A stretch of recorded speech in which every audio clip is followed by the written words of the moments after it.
We see the drama already being priced in on those trade lanes mostly impacted by the disruption right here, right now. That means exports coming out of Mediterranean and Europe into the US East Coast.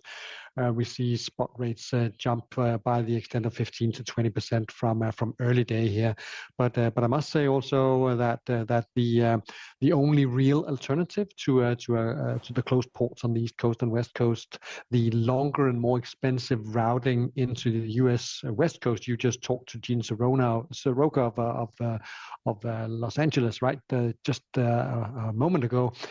We see rates potentially jumping by $1,000 on that, say, alternative route right now. That's approximately 30% up already on day one. So game on.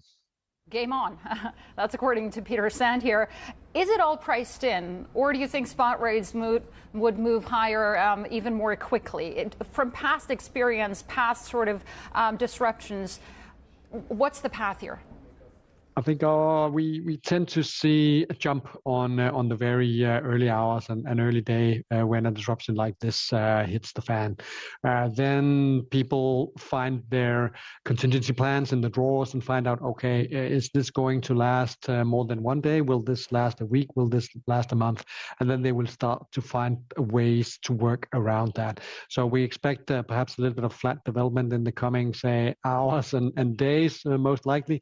And then we get to see carriers also hackling hard, pushing rates higher, because this is obviously also a big disruption to their networks. And we have seen many carriers announce surcharges that they will invoke today and a little bit later to the extent of $1,500 to $3,000 per box.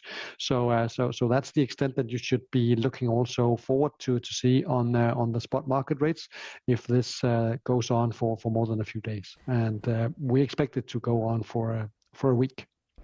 For a week. What about the consumer implications here, where we're talking about Christmas before? Obviously, this is happening dangerously close to the all-important Christmas time. What's the impact for consumers beyond the availability of, let's say, toys or electronics or food? What about actual shortages? What about actual price hikes for the end consumer?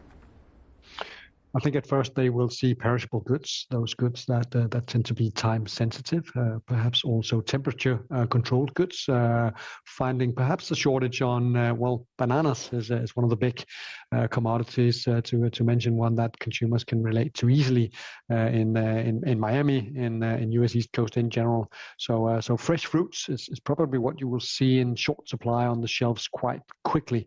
And a little bit later, I mean, many importers and retailers rely on just-in-time supply chains. So even though some of them have also deployed a tactic that we call front-loading of goods, there is a limit to how much you can actually stock up in order to say, fend off a week-long or potentially a longer, say, disruption where no goods are moved into to the inventories at all.